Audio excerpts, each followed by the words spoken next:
تو عزیزوں، میں بالاختصار، میں نے کچھ سال پہلے جماعت عمریہ کے نظریہ امامت کو غدیر کے مسئلے کے وقت بیان کرتے ہوئے شاید 4 سال یا 5 سال پہلے اردو زبان میں اس وقت بیان کیا تھا، اس تفصیل کے ساتھ بیان کیا تھا. اگر آپ اس کو دیکھ لیں، اس میں بہت تحقیق بہت زیادہ ہے کہ جماعت عمریہ کا جو نظریہ امامت ہے اس سے الحاد اور کفر لازم آتا ہے. اور یہ باتیں میں جو کہتا ہوں، یہ کافی باتیں جو ہیں اس میں اہمیت ہیں اور بڑی باتیں ہیں، لیکن میں یہ سب باتیں دلیل کے ساتھ کہتا ہوں، اور یہ سب باتیں میں ان کے اپنی کتب سے ثابت کرنے والے آدمی ہوں. میں ایسا نہیں ہوں کہ میں ادعا کروں اور کتاب ایک بھی نہ دکھاؤں. جماعت عمریہ کے آپ علماء کے تقاریر آپ سنتے ہیں نا، شیعوں کی کتاب میں یہ لکھا ہے، شیعوں کی کتاب میں یہ لکھا ہے، شیعوں کے. ہمارے پاس کچھ سال پہلے مناظرے کا ایک چیلنج آیا تھا. ہم نے کہا تھا ہماری شرط یہی ہے کہ آپ جب بھی ہم مناظرہ کریں گے، انہوں نے کہا آپ لندن آ جائیں. بھائی مناظرہ کرنے کے لیے امریکہ سے لندن جانا آسان نہیں ہے، چل ہم کوئی ضروری بھی نہیں ہے. آپ لوگ خود روزانہ مناظرہ کرتے ہیں، یہی جن لوگوں نے ہمیں بلایا تھا خود وہ روزانہ مناظرہ کرتے تھے، کس آن لائن مناظرہ کرتے تھے. جب ہماری باری آئی کہتے ہیں آپ لندن آ جائیں. چلو ٹھیک ہے، لندن آتے ہیں. میں نے کہا شرط یہ ہے، وہ کچھ انگریزی بولنے والے لوگ تھے. اچھا، شرط یہ ہے کہ آپ مذہب شیعہ کے مطابق جو بھی بات کہیں کتاب دکھائیں گے اور نص پوری پڑھیں گے، کتاب دکھائیں گے، مانیٹر پہ بھی دکھائیں گے، سب لوگ دیکھ لیں کہ اور اس وقت اصل کتاب دکھائیں. اور یہ بھی نہ ہو کہ مثلا کوئی سافٹ ویئر ہے، کوئی ویب سائٹ دکھائیں کہ ویب سائٹ میں یہ لکھا ہے. نہیں، وہ اصل کتاب دکھائیں. اس میں وہ اور شیعوں کے وہ بتا بھی دیں کون سا کتاب ہے، کہاں کا چھپا ہوا ہے اور مؤلف کون ہے، اور وہ دکھائیں، وہ عبارت پوری پڑھ کے دکھائیں. پھر ہم بھی یہی کریں گے. ہم بھی جو بھی آپ کی کتاب سے نقل کریں گے نا، آپ ہی کتاب سے دکھاؤں. وہ شخص بھاگ گیا، پھر وہ نظر نہیں آیا.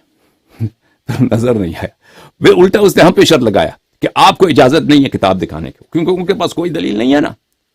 الٹا ہم پہ اس نے، خدا جانتا ہے کہ یہ لوگ ایسے کتنے ان کو شرم ہی نہیں ہے. الٹا ہم پہ شرط لگایا کہ ہم آپ سے صرف اس طرح مناظرہ کریں گے کہ آپ کو کتاب دکھانے کا حق نہیں ہے. یہ کیسا مناظرہ ہے؟ یہ کیسا مناظرہ ہے کہ وہ حجت دکھانے کی اجازت نہیں ہے؟ تو عزیزو، ہم ان کے بات ہماری جو ہیں وہ کافی بڑی باتیں ہیں کہہ رہے ہیں، ہم اس کو ان کی کتابوں سے ثابت کرتے ہیں. اچھا، جماعت عمریہ کا جو اپنا جو نظریہ امامت ہے، ان کے نظریہ امامت سے کفر و الحاد نظر آتا ہے، لازم آ جاتا ہے کفر اور الحاد. اس کی وجہ کیا ہے دوستو عزیزو؟ ان کا نظریہ امامت یہ اتنی گندی ہے، یہ ان کو منہ نہیں ہے بتانے کی، ٹھیک ہے نا. ان کا نظریہ امامت اتنا گندا ہے، اتنا واضح البطلان ہے. ان کا نظریہ امامت کتابوں میں چھپا ہوا ہے. اور میں اگر میں کوئی ایسی بات کہوں جو عزیزو جو شاذ بات ہے، نادر بات ہے، ان کے مثلا کوئی شاذ عالم نے کوئی نادر قول ہے میں نے ان کے نسبت دی ہو، تو آ کے میرے چہرے پہ تھوک لیں آپ لوگ، ٹھیک ہے نا.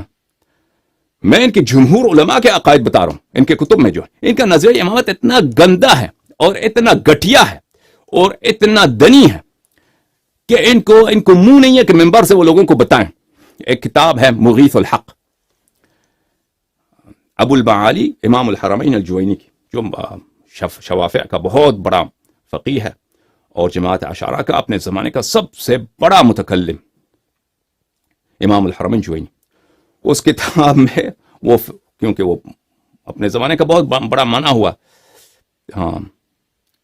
شوافع کا سب سے بڑا فقیہ تھا، مجتہد تھا، تو وہ کہتا ہے کہ ابو حنیفہ کے جو اصل فتوے ہیں کہ نماز کیا ہے، نماز کیا ہے، نماز کس طرح آپ پڑھ سکتے ہیں، اگر ہم وہ لوگوں کو بتائیں تو لوگوں کو یقین نہیں آتا کہ ابو حنیفہ کے نماز ہوتا ہے کہ آپ نماز فارسی میں پڑھ سکتے ہیں. نماز میں آپ کتے کی جلد سے، کتے کے چمڑا پہن کے نماز پڑھ سکتے ہیں، جسم گندا ہو، نجس ہو، شراب کو وہ پڑھ سکتے ہیں، کوئی سلام دینے کی ضرورت نہیں ہے. اور نماز کے درمیان اگر وہ کیا بولتے ہیں، ضرط بولتے ہیں عربی میں، ضرط اردو میں کیا بولتے ہیں، بعد جو ہوتا ہے ہوا جو ریح نکلتی ہے انسان سے، وہ اس اصل جو فتوے ہم لوگوں کو آپ دکھائیں تو کسی کو یقین نہیں آتا کہ اس شخص کے نزدیک نماز کیا، یہ کوئی نماز ہے، یہ کوئی نماز ہے. لوگوں کو یقین، ہم اسی بات کو دہراتے ہیں کہ عزیزو، جماعت عمریہ کے جو اصل عقیدہ ہے ان کے علماء کا مسئلہ امامت پر، اگر یہ ان کے اتنا گھٹیا ہے کہ یہ لوگ خود اپنے عوام کو، اپنے نوجوانوں کو بتانے کے اہل نہیں ہے۔ ان کا نظریہ کیا ہے عزیزو؟ یہ لوگوں کو کیا بتاتے ہیں؟ ہاں کہتے ہیں ہمارے دین میں یہ ہے کہ کوئی وراثت نہیں ہے، کوئی وراثت نہیں ہے، جو سب سے لائق ہوگا امت اس کو چنیں گے۔ تمہارا نظریہ یہ تو نہیں ہے، اصل جو نظریہ ہے وہ بتاؤ۔ اصل جو نظریہ ہے وہ، اصل ان کا نظریہ یہ ہے کہ رسول اللہ صلی اللہ علیہ وآلہ وسلم دنیا سے گئے، کسی کو تعین نہیں کیا امامت پر، اور یہ کہ تم کیا کرو یہ بھی بتایا نہیں، ٹھیک ہے نا؟ یہ کہ تم کیا کرو یہ بھی نہیں بتایا، کہ میں دنیا سے بتا دیا کہ میں دنیا سے جانے والا ہوں، تم 73 فرقوں میں بٹو گے، سب جہنم میں جاؤ گے سوائے ایک فرقہ کے، اور تم میں ایسے خلفاء آئیں گے، ایسے ائمہ آئیں گے جو شیطان ان سے افضل ہے۔ ان کے اپنی یہ سب میں جو باتیں ہیں ان کے صحیح ترین کتب میں موجود ہے عزیزو، یہ سب ان رسول اللہ صلی اللہ علیہ وسلم نے بتایا بھی کہ ان کو پتہ، ایسا نہیں کہ اچانک مر گئے، پتہ تھا، پہلے سے پتہ تھا کہ جانے والے، کئی مہینے پہلے انہوں نے بتا دیا تھا حجۃ الوداع میں۔ اس کے بعد یہ بھی بتا دیا تھا کہ 73 فرقوں میں بٹو گے، صحابہ سے بھی کہا تھا کہ تم بھی اکثر جہنم جاؤ گے، احادیث حوض میں وہ سب دکھائیں گے آپ کو انشاءاللہ تبارک و تعالی۔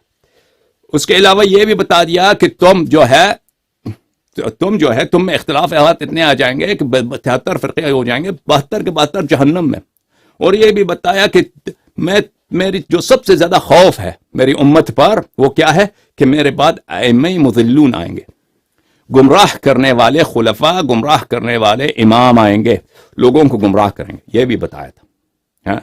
صحابہ کی تو یہ حالت تھی کہ ان کے حیات میں کسی کو نماز نہیں آتی، صحابہ کی یہ حالت ہے کہ ان کے حیات میں رسول اللہ صلی اللہ علیہ وسلم صحابہ نشا ہو جاتا ہے تو وہ کفار مکہ اور خدا جانتا ہے، جماعت عمریہ میری باتوں کو سنیں گے عزیزو، وہ کہیں گے کہ یہ شیعہ مولوی جھوٹ بولتا ہے۔ اللہ جانتا ہے کہ یہ سب ان کے اپنی صحیح سند کے ساتھ ان کے کتب میں موجود ہے۔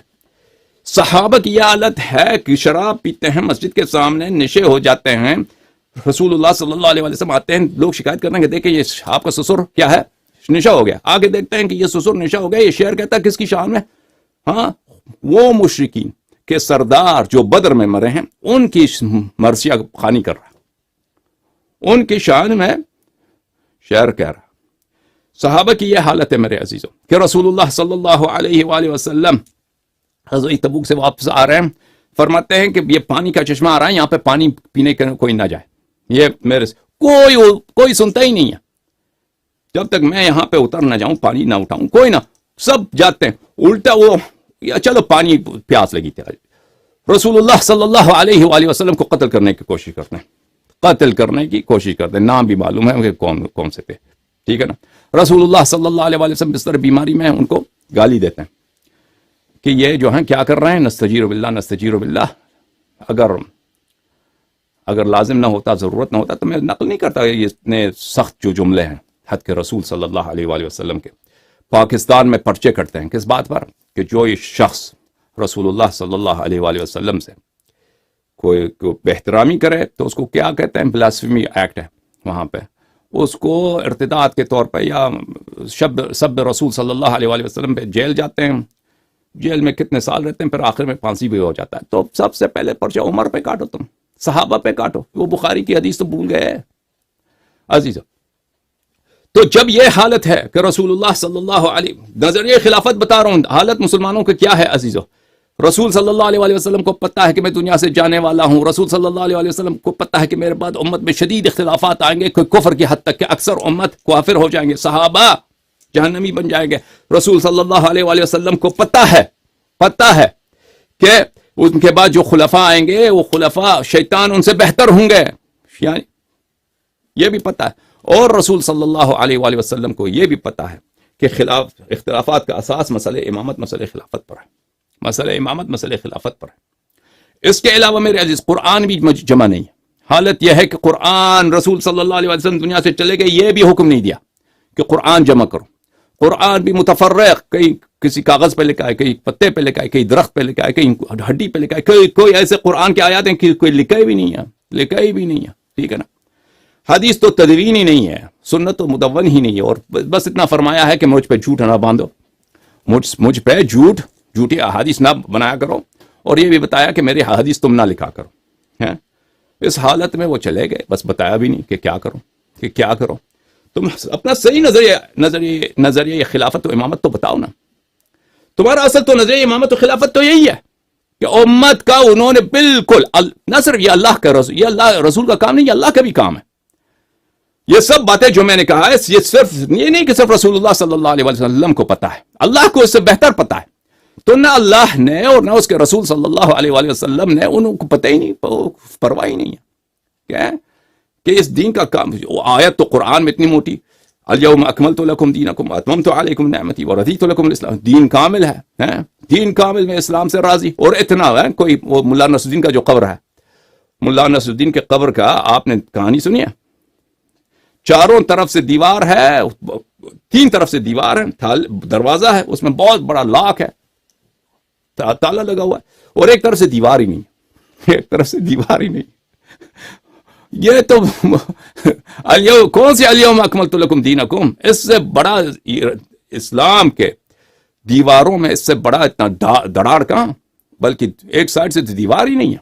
وہ سب سے جو اہم قضیہ ہے امامت و خلافت و جانشینی کا، کہ ابھی تک اس مسئلے پہ اختلاف آ رہا ہے. اور ہم سب کو پتہ ہے کہ جس مسئلے پہ بھی ہم مسلمانوں میں اختلاف ہے، اگر توحید میں اختلاف ہے، صفات باری تعالیٰ میں اختلاف ہے، اسماء میں اختلاف ہے، صفات انبیاء، سیرت رسول اللہ صلی اللہ علیہ وآلہ وسلم، اصول دین، فروع دین میں اختلاف ہے، تو اس کا اساس مسئلہ امامت و خلافت پر ہے. تو اس مسئلے کو تو ادھوری چھوڑ دیا نا. دیکھو یہ کہتے ہیں کہ ہمارا عقیدہ یہ ہے کہ امت اختیار کرتا ہے، جو سب سے اچھا ہوتا ہے امت راضی ہو جائیں گے، کسی سے بیعت کریں گے. تو اس کی حدیث دکھاؤ نا. اگر واقعاً رسول اللہ صلی اللہ علیہ وآلہ وسلم دنیا سے چلے گئے اور یہ بتایا کہ بھئی کسی مصالح کے بنا پر اللہ نے فرمایا ہے کہ تم تعین نہ کرو، اتنا اہم مسئلہ ہم بیان، تو تم انتخاب کرو، تو وہ بھی تو بتاؤ نا، وہی دکھاؤ ہمیں، وہ بھی تو نہیں بتایا. چلو مان لیا کہ اختیار پر ہے، تو ابو بکر کو کیا مرض لگی تھی؟ ابو بکر کو اس کو کیا بیماری تھی کہ اس نے اپنے بات نصب کر دیا عمر کو؟ اگر اختیار پر ہے، اگر الیکشن لڑنا ہے، خلیفہ جب مرتا ہے تو اس کے جانشین کی الیکشن ہونی چاہیے. تو عمر کی خلافت کی کیا توجیہ ہے؟ اس کی خلافت، اس ابو بکر کی اس خلافت کی کیا، یہ سوائے یہ کہ اس نے مخالفت کی ہے ایک حکم رسول صلی اللہ علیہ وآلہ وسلم کے. لیکن بات تم صحیح بتاؤ کہ حکم رسول ہے ہی نہیں اس مسئلے پر. بس کلی آیت ہے وَأَمْرُهُمْ شُورَىٰ بَيْنَهُمْ، مسلمان آپس میں مشورے کرتے ہیں. وہ تو مشورے کرتے ہیں، ہم مسئلے خلافت کے بالخصوص بات کرتے ہیں. اس مسئلے پہ اتنے خون بہ رہا ہے آج، خون اس مسئلے پہ آج بہ رہا ہے مسلمانوں کا. ہر لوگ اتنے گمراہ ہو گئے. کیوں؟ رسول اللہ صلی اللہ علیہ وآلہ وسلم سے آپ کے پاس کوئی حدیث ہی نہیں ہے. ٹھیک ہے نا؟ اللہ سے کیوں کوئی نص نہیں ہے آپ کے پاس؟ آپ ادعا کرتے ہیں کہ آپ کا دین کامل ہے. دین کامل ہے، اتنا بڑا دراڑ، اتنا بڑا نقص جو سب سے اہم ہے، جس کی وجہ سے امت ضلالت 72 فرقے جہنمی بن جائیں گے. فرمایا کہ میں دجال سے زیادہ جس بات کی مجھے خوف ہے ائمۃ المضلون کا. رسول اللہ صلی اللہ علیہ وسلم کی صحیح حدیث مسند احمد میں کہ سب سے زیادہ جو مجھے خوف ہے وہ کیا ہے؟ آپ لوگوں پر، اپنی امت پر، اس بات پر ہے کہ میرے بعد جو امام آئیں گے وہ گمراہ کریں گے. دجال سے بھی زیادہ. دجال بہت سارے لوگوں کو کافر بنا دے گا بھائی. دجال جب آئے گا، دجال ملعون جب آئے گا، الوہیت کا ادعا کرے گا، خدا ہونے کا ادعا کرے گا، خالق و رازق ہونے کا ادعا کرے گا. بہت سارے لوگ اس کی پوجا کریں گے آخر الزمان میں. اور رسول اللہ صلی اللہ علیہ وسلم کی حدیث ہے کہ جتنے نبی گزرے ہیں انہوں نے اللہ تعالیٰ سے دجال کے شر سے پناہ مانگی ہے. اتنا بڑا شر ہے، لیکن دجال سے بھی بڑا، اللہ اکبر، جو اس امت کے جو خلفاء ہیں. یہ تو حدیث صحیح ہے میرے عزیزو. اب یہ لوگ کہیں گے، آپ جماعت عمریہ کا کوئی آدمی دیکھ رہا ہوگا تو وہ کہے گا کہ بھئی یہ شیعہ مولوی جھوٹ کہہ رہا. پہلی بات ہے کہ میں مولوی نہیں ہوں. دوسری بات یہ ہے کہ میں سب باتیں دکھا چکا ہوں اور دکھا بھی دوں گا. آپ ذرا حوصلہ کریں.